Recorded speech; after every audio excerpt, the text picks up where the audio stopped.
Buenas tardes, ¿cómo les va? Espero que bien, transitando esta larga cuarentena. Mientras tanto, nos vamos a entretener un poco con las funciones de la piel, en especial con esta función que empezamos a ver en la transmisión anterior, que se trata de la función melanógena.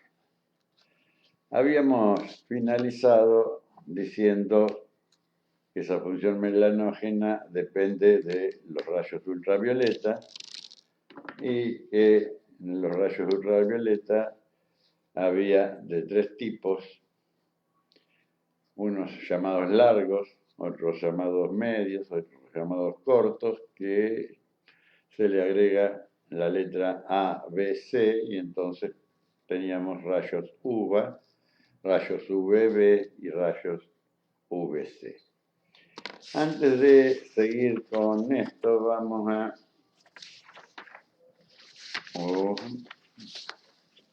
¿Qué pasó acá? Va. Los problemas del vivo, ¿no? De no haber ordenado las hojas anteriormente. Vamos a hablar de espectro solar. ¿Qué significa esto? El Sol es un astro que tiene una combustión permanente, que es atómica, que en su núcleo tiene hidrógeno atómico, y que es exactamente igual que una bomba atómica de las que hemos sentido hablar, como que las que se tiraron en Japón, ya por los años 45, 46, que eran miniaturas, o sea, una bomba atómica sobre miniatura, que emite radiaciones, y emite de todo tipo de radiaciones, y radiaciones de altísima frecuencia, que justamente se llaman radiaciones atómicas, que son incompatibles con la vida. El Sol está emitiendo ese tipo de radiaciones que son incompatibles con la vida. Pero la vida es posible en la Tierra gracias a la atmósfera. La atmósfera produce un filtro de esas radiaciones y de todo el espectro radioeléctrico que vimos, que empezaba con las ondas largas, las ondas cortas, las microondas, hasta que llegamos a los rayos infrarrojos, la luz visible, los rayos ultravioleta y después los rayos X y los rayos gamma. Todo eso lo emite el Sol simultáneamente. Por eso que los astronautas cuando salen al espacio salen con trajes espaciales que los protejan de esas radiaciones, si no, no sería posible la vida. Cuando hablamos que la atmósfera es el filtro de esa radiación solar, quiero que tomemos el concepto de que si esto es la Tierra, no tenemos cámara arriba. Bueno, si la Tierra sería del tamaño de una manzana, vamos a cambiar el dibujo por un ejemplo, la atmósfera sería la cáscara. O sea, la atmósfera es muy finita. La Tierra tiene un diámetro de aproximadamente 15.000 kilómetros y la atmósfera no supera los 10 o 15 kilómetros. O sea que, si bien nos protege, tiene ciertas limitaciones por su pequeño espesor. Bueno, ahí me avisan que anda la cámara que enfoca el papel. Aquí hice un círculo, imagínense la atmósfera del grosor de la línea. Pero para poder comprender mejor, yo la atmósfera la voy a dibujar gruesa. Esta no es la proporción, pero es para poder ejemplificarla. El Sol emite radiaciones que llegan en forma paralela a la Tierra, así, incidiendo con distinto ángulo sobre la Tierra. Este es un ángulo, este es otro ángulo, este es otro ángulo. Fíjense aquí, estamos en un ángulo de 90 grados y acá prácticamente de 45. ¿Sí? Y si consideramos que el eje de la Tierra está inclinado, sucede que cuando el Sol da en el hemisferio perpendicular al hemisferio sur, estamos en verano, y el inversa en el hemisferio norte, y cuando gira cambian las estaciones. Entonces, ¿qué significa esto? Que el filtro que produce la atmósfera varía según la latitud en donde estamos. O sea, no es lo mismo el Sol en la Patagonia que el Sol en Misiones. ¿Por qué? Porque la incidencia de los rayos, su ángulo, es distinta. Y al ser distinta, ese rayo tiene que atravesar una distancia distinta. Esta distancia acá es mucho mayor que esta distancia acá. Entonces el filtro que se produce en donde los rayos son perpendiculares es mucho menor, donde tienen un ángulo menor. Volviendo a recordar que estamos hablando de radiaciones que tienen una forma de onda, donde el largo de la onda y me da la frecuencia, y que esa frecuencia hace que cambien los efectos de esas ondas, también tengo que tener en cuenta que esta onda, sin variar la frecuencia, puede variar lo que se llama la amplitud. O sea, cerca de los polos, la amplitud de estas ondas solares es baja. Supongamos que sea esta. Pero puedo hacer la misma onda con mayor amplitud. O sea, la frecuencia es la misma, pero tiene más amplitud. Y al tener más amplitud, digamos, tiene más potencia.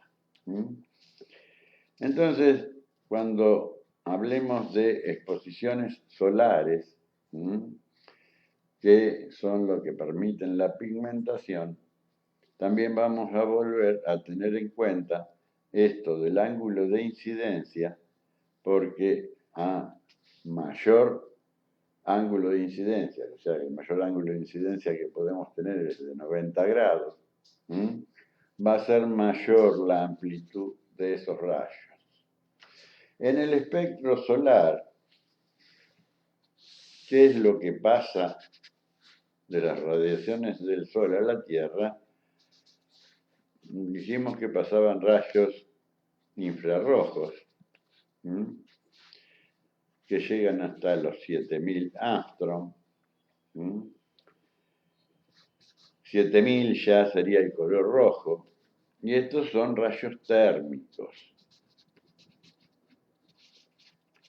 o sea, calor. Hasta los 4000 son rayos de luz visible.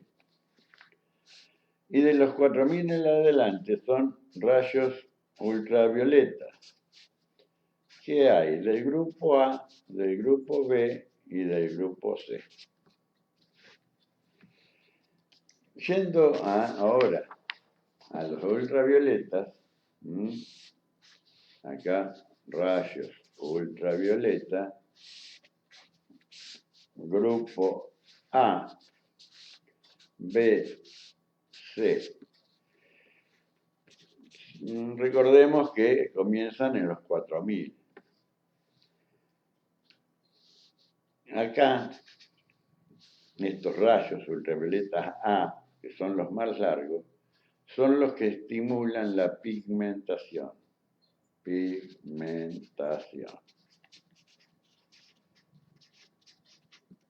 O sea, las células melanógenas si reciben radiación ultravioleta A, producen melanina. Los ultravioleta B son importantes para la síntesis de la vitamina D,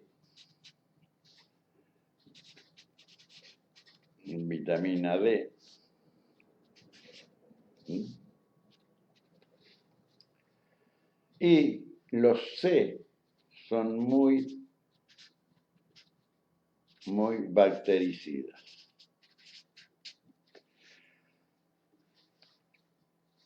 Los C, a pesar de que son los más cancerígenos, o sea, tanto B como C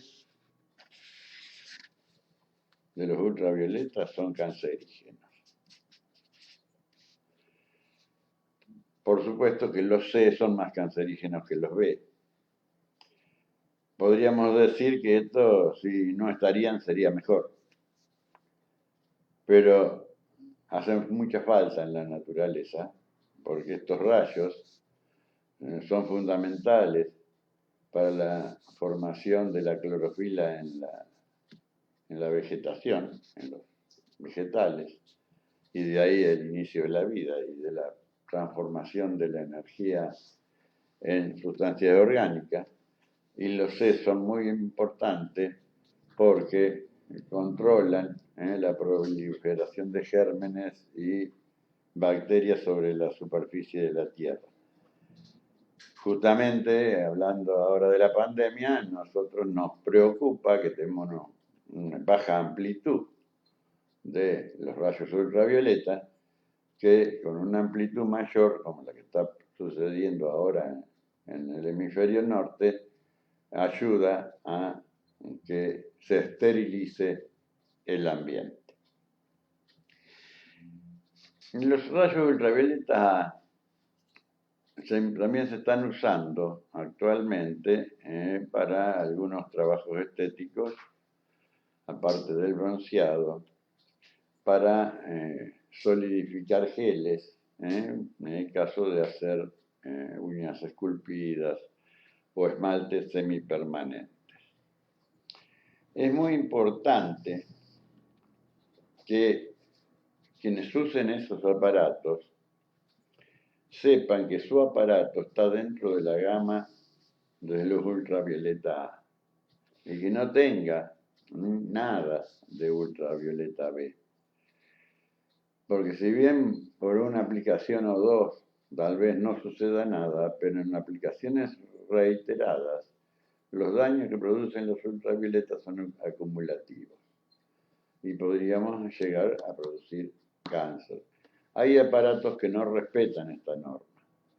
Para que este rayo, sepamos que nosotros estamos dentro de la gama del ultravioleta, no debe tener una frecuencia menor a 3100.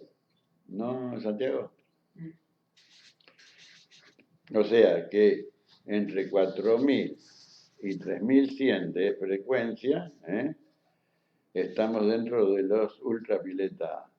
Es importante que cuando adquieran aparatos o cabinas de ultravioleta, fíjense que tenga la certificación de ADMAT y que especifique la longitud de onda que debe tener ese aparato, que no debe ser inferior a los 3100 nanómetros, perdón, Armstrong,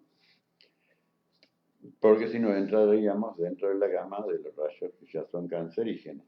Acuérdense que después de los ultravioletas siguen los rayos X, los rayos que después siguen el alfabeto griego, alfa, beta, gamma. Bien, dicho esto, hablaremos un poquito del hábito de tomar sol para broncearse, que no deja de ser más que una moda, porque hay gente que está obsesionada con el bronceado, y a veces también esto se debe a cuestiones culturales y sociales. porque en las épocas de mi mamá estar bronceado era como un pecado. El que estaba bronceado era porque trabajaba al aire libre, en la quinta, en el campo, en la construcción, y entonces era pobre. La gente de un estatus económico bueno vivía en sus oficinas, en sus casas, entonces tenía la piel siempre blanquita y en una reunión en común, por el color de la piel se diferenciaba quién pertenecía a una clase u otra. Con el tiempo las cosas fueron cambiando y la gente que trabaja empezó a trabajar en fábricas, galpones, lugares cerrados, oficinas, donde no entra el sol y la piel estaba blanca y las que eran dirigentes o los dueños en las clases sociales más altas, con el uso de la tecnología, tuvieron mucho más tiempo libre y se dedicaron a hacer deportes al aire libre, qué sé yo, y empezaron a estar bronceados y los pobres ahora blanquitos. Entonces, los pobres, para no sentirse diferenciados, buscaron broncearse también y a veces se lo hace perjudicando la salud más que beneficiando un estado estético. Pero de cualquier manera es muy lindo disfrutar del sol, es muy lindo disfrutar del verano, pero tenemos que tener en cuenta ciertas consideraciones. Nosotros, a través de lo que hemos adquirido con el razonamiento, el conocimiento, la evolución, hemos perdido mucho de lo instintivo. De la autodefensa. Fíjense que los animales, parecidos a nosotros, en cuanto a que son mamíferos, por ejemplo, todos tienen pelo, o sea, todos tienen ropa. Y en un mediodía de verano, ningún animal está expuesto al sol. Hasta una vaca, que parece media boba, busca la sombra de una planta para transitar el mediodía de verano. Y nosotros nos sacamos los pelos, que sería nuestra ropa, y nos vamos al sol. Y la pobre piel va a hacer lo que pueda para defenderse de esa agresión. Y hay un concepto que está muy equivocado, que asocian color de la piel con calor. Piensan que cuanto más fuerte está el sol, cuanto más caliente, más color va a obtener la piel. Pero ¿qué pasa? El calor lo producen los rayos infrarrojos, que no pigmentan la piel. Los rayos que pigmentan la piel son los ultravioleta A, que son rayos fríos, no tienen nada que ver con la temperatura. Porque si fuese por el calor, simplemente sería cuestión de ponernos frente a una estufa y broncearnos por el calor. El calor no broncea.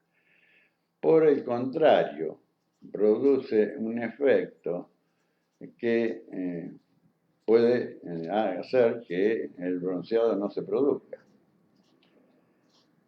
¿Por qué? Porque en un mediodía de verano, y hablando de nuestra latitud, la temperatura de los rayos infrarrojos puede llegar hasta los 180 grados. No confundamos la temperatura de la radiación con la temperatura del ambiente o del aire. Si ustedes ponen en un mediodía de verano una plancha de esas que se usan para hacer los churrascos, la ponen al sol y la dejan una hora, ahí pueden hacer el churrasco, pueden hacer el huevo frito, pueden cocinar, porque tranquilamente esa plancha supera los 120, 140 grados de temperatura. Si bien nuestra piel es la encargada de regular la temperatura interna del cuerpo, no la puede regular a esos límites de temperatura.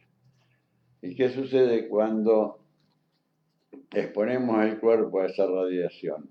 el cuerpo va a tratar de defenderse de eso y lo hace produciendo una gran vasodilatación, o sea, dilatar los vasos sanguíneos superficiales, lo de la piel. ¿Se acuerdan que en la piel había 2 litros de sangre en situación normal? Bueno, va a haber 4. El resto del organismo se empieza a flaquear en sangre, y el corazón lo nota, y debe haber observado a alguien que estuvo al sol a alta temperatura que aumenta la frecuencia cardíaca, empieza como una taquicardia. Nada saludable, por supuesto. Pero respecto al bronceado, la piel se enrojece por la acumulación de sangre y es porque se produjo un estasis circulatorio, o sea, se estacionó la circulación. Y las células melanógenas necesitan de que esté activa la circulación para poder producir el color. O sea que calor y color no son compatibles. Por el otro lado, según la incidencia que tenga la radiación solar sobre la Tierra, es cuando llegan más los ultravioleta B y C. Y eso lo saben, le digo, los animales, cuando hay ultravioleta C o ultravioleta B, porque buscan la sombra. Y eso nosotros lo podemos saber. Si esta es la superficie de la Tierra, ¿sí? Y este es el ángulo de incidencia del Sol, y la mayor incidencia que podemos tener es así, a 90 grados, que caiga de arriba, donde la atmósfera prácticamente es muy finita. Y acá, en una incidencia, así sería una incidencia de 45 grados. En una incidencia mayor a 45 grados, de 45 a 90, aparecen estos rayos cancerígenos.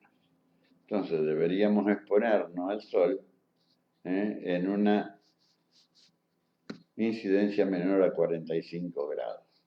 Esto parece matemático, parece que sería muy difícil de calcularlo. Pero es importante, porque a veces uno escucha que dice, no, hay que ir al sol de las 11 a las 2 de la tarde. Y todos los días del año son distintos en función de la incidencia de los rayos solares.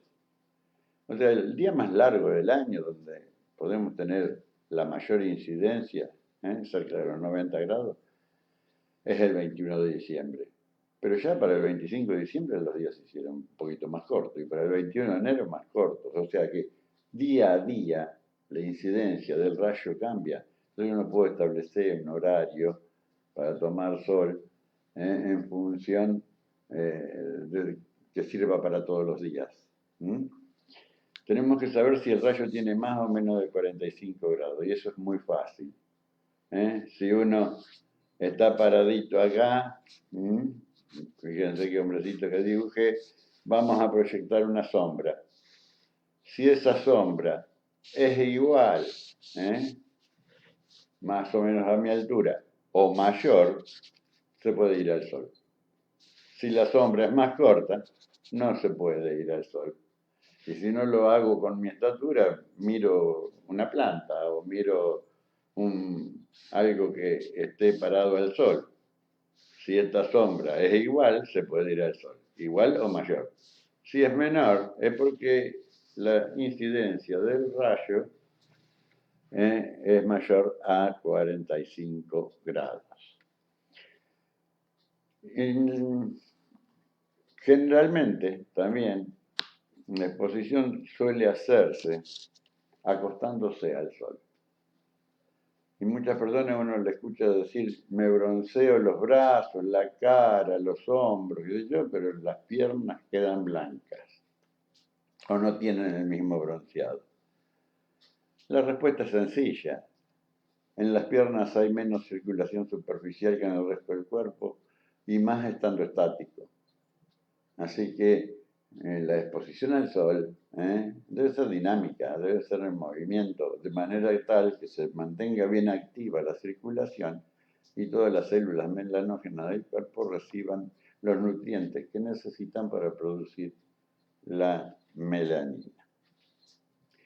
Entonces, en función de esto, también tenemos otra cosa que es muy importante, aparte del problema de cáncer de piel, fundamentalmente en las pieles muy blancas. Debemos decir que esto afecta a un montón de cosas, como muchas personas habituadas a tomar sol y acostadas al sol y mirando hacia el sol, por más que tengan los párpados cerrados, los ultravioletas los atraviesan, terminan teniendo cataratas o dificultades visuales. Por eso que, como para ir finalizando con esta función melanógena, vamos a dar algunas de las pautas que se deben tener en cuenta para tomar sol. Primera pauta, el horario. Horario es la sombra. O sea, la sombra que proyectan los objetos. O sea, que la sombra sea igual o mayor que el objeto. Y no me interesa qué día del año sea. Fíjense que en invierno vamos a poder, o en septiembre, prácticamente vamos a poder estar al sol desde la mañana a la noche, porque en ningún momento el sol transcurre allá contra el norte y nunca alcanza a tener una incidencia de más de 45 grados. Cambio en verano, los horarios van a ir cambiando. El otro punto que tenemos que tener en cuenta es la protección solar.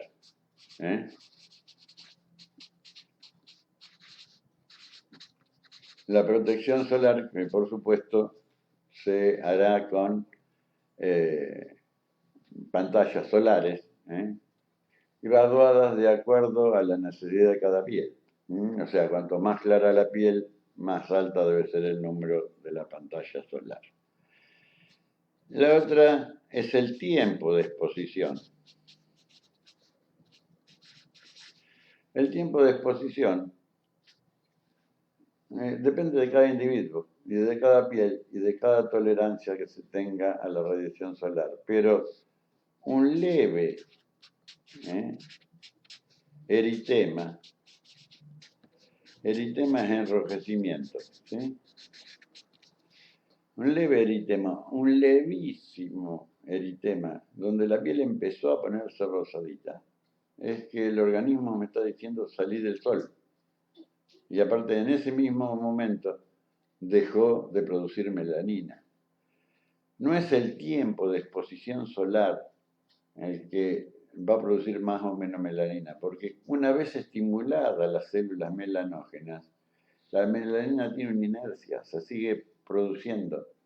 Si no, observen ustedes que queda la marca de la malla después del verano por varios meses y sin embargo la piel se renueva cada 28 días.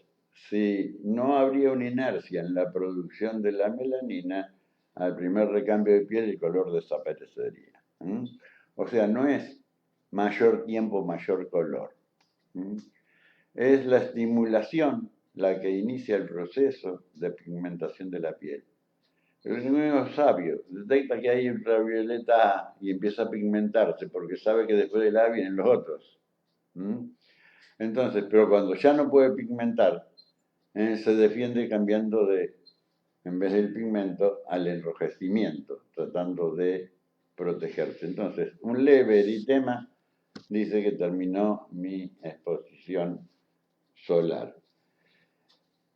Otro punto importante es en movimiento, para no producir lo que ya les expliqué, el éxtasis circulatorio. Estar en una playa, caminando, practicando algún deporte, etc. Y, en quinto lugar, cuando se está al sol, se transpira, se elimina mucho líquido, se depositan sales sobre la piel. Es importante el baño, que no sea de agua salada, ¿sí? El baño, y la humectación